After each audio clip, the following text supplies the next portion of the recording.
できたよ。わあ、美味しそう。わあ、いっぱいあるね。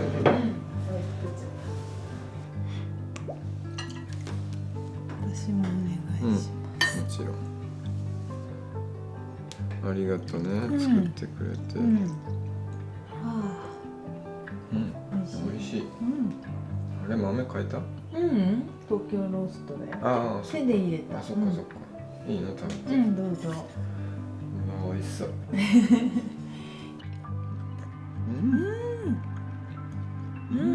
しいね。すごいしっとりしてる。もちもちだね。なんだろう。なんか罪悪感がない。油ぎっしゅじゃないね。すごいね。おからだからね。あ、おからなんだ。ほとんどおから。でおからと何が入ってんの？おからと、小麦粉。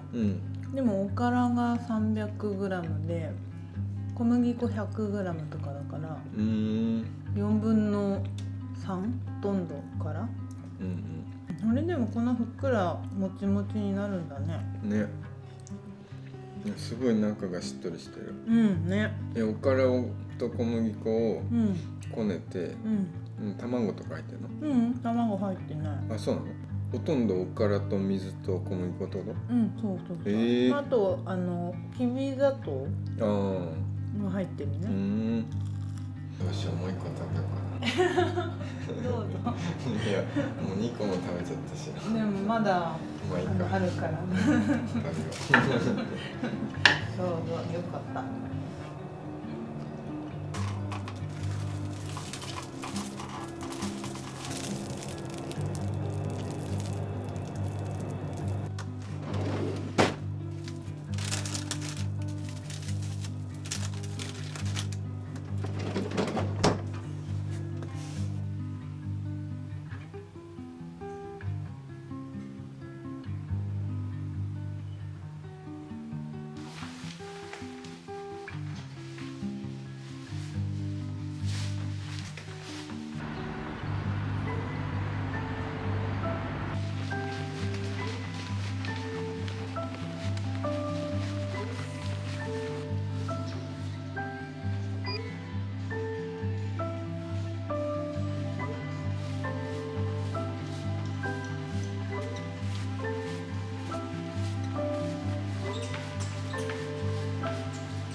さっきからいい匂いしてたんだうわ美味しそう、ありがとうね、白ワインどうですか？もちろん、もうさっきからお腹がカレーの匂いがすごかったです、グーグーグーグーつって言っててさお疲れ様。飲みやすい。美味しい。フルーティーだね。いただきます。まずこれちょっと取ろうかな。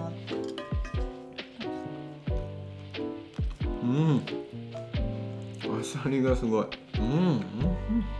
あら美味しい。魚の出汁がすごい効いてるなこれ。ね。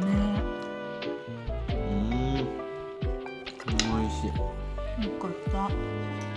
すごい綺麗だねこのキーマカレー。美味しい。辛すぎなくて、玉ねぎの甘みがすごい出てる。本当だ。美味しい。専門店みたい。ソースっていうかさ、これもないの？キーマカレーのこのカレー？あるよ、多めに作ったから。じゃあ明日も食べれるの？食べれるよ。ちょっと明日バタバタするからさ、ちょっと作り置きしようと思って。お腹減ってたからなんかお酒の周り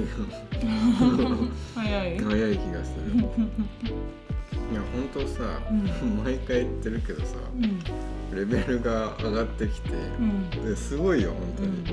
だってどっちもさ、レストランで出てきても普通にさ、美味しいなと思って食べる。でも仕事しながらこの香りがちょっとだけさ、部屋に届いて、楽しみだな。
はい、皆さんニコのティールームへようこそ。今週も最後まで動画をご覧いただきありがとうございます。今回はずっとできてなかったプチ断捨離がやっとできました。私は今流行りのミニマリストとは逆をいく、おそらくマキシマリストに当てはまりますので、物は少し多い方かなと思うんですけれども、マキシマリストの意味がたくさんのお気に入りのアイテムに囲まれながら暮らす人、またはライフスタイルのことらしくて、まさにどれも思い出があったりお気に入りのものがすごく多いので、なかなか捨てるということが決断できないのが悩みの一つでもありました。ただ前はお気に入りだったけど、そういえば1年以上使っていないなっていうものとかって結構ありますよね。よく整理術とかでいる、いらない、迷うの3つに分けて、全部のものを引き出しから出すみたいな整理術ってあると思うんですけれども、私それを見て全部出すのは無理って思っちゃうんですよね。全部出してまたしまうっていうことを考えたら、じゃあちょっと今日はもういいかってちょっと諦めてしまうところがあるので、まずは一歩を踏み出すのが大事かなというふうに思って、断捨離するぞって思うとなかなかできないんですけど、プチ断捨離っていうところで M サイズぐらいの段ボール箱を1箱用意して、その中に1年以上使っていないものをとりあえず入れていくっていうことを私は6ヶ月に1回ぐらいですかね、するようにしています。私の場合はポレットというフリマより楽な買い取りサービスというものがあって、そちらは段ボール1箱分であれば1000円以上のものなら何でも引き取ってくださるというサービスなので、それを活用するようにしています。実はですね、一度案件でお問い合わせをいただいて、その時にポレットのサービスを知って、ただちょっとレビューがあまり良くなかったのでお引き受けをしなかったんですが、でも実際に使ってみないとわからないなと思ったので、段ボール1箱分まずは丸々引き取っていただいて、お家から集荷で郵送できるのがすごく楽だったので、私個人的にはいいサービスだなというふうに思いました。ただレビューが低い理由が、おそらくその買取価格があまり高くないという点にあるのかなというふうに思います。フリマアプリや他の買取サービスならもっと高く売れたはず、このコメントが一番多かったですね。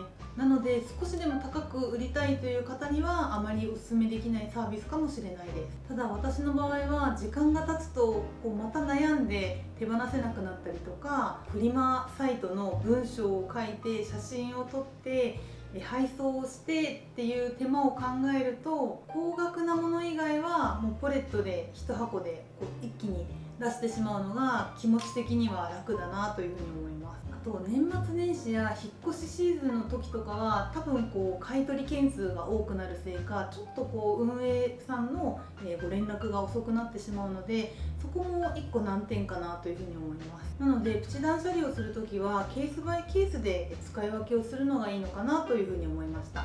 断捨離をしたら収納におすすめなのはこの無印のケースですね。ちょっと定番かなとは思うんですけど、正式名称はポリプロピレンファイルボックスですね。こちらにこのブラザーのラベルライターで物の住所をつけておくと、物がどこに行ったかわからないとか、どこにしまっておこうかなって迷わなくて済みますので、結構こういうので名前をつけておくっていうのはすごくおすすめです。手書きのラベルでも全然いいと思うんですが、私はインテリアの統一感を出すためにこのラベルライターを使うのがすごく好きだなというふうに思って使ってます。こちらは楽天ルームにも載せておきますね。あとお洋服の整理はこちらの無印の大きな袋、これも回収してくれるやつではあるんですけど、私は1袋だけ手元に置いておいて、これに入るお洋服を全てザラに持っていってリサイクルに出すようにしています。ザラはブランド問わずリサイクルで引き取ってくれるので、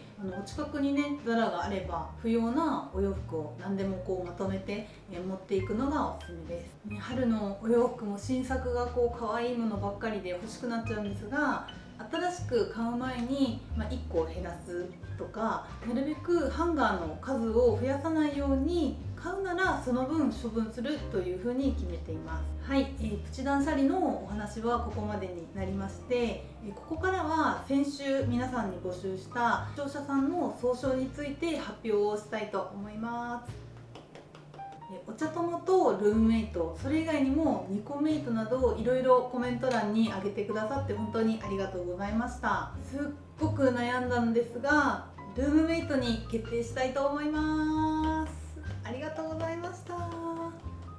理由としては一番コメント欄で反響が大きかったというのと、私自身のファンの方というイメージよりも皆さんがお一人ずつ独立した空間や考え方を持っていらっしゃって、それがつながっている場所としてこのニコライフというチャンネルがあると思ったんですね。なんかファンっていう言葉が私の中であまりしっくりこなくって、あくまでも皆さんが主体でお友達のような存在っていうイメージがあったので、そう考えたらルームメイトがしっくりくるなというふうに思いました。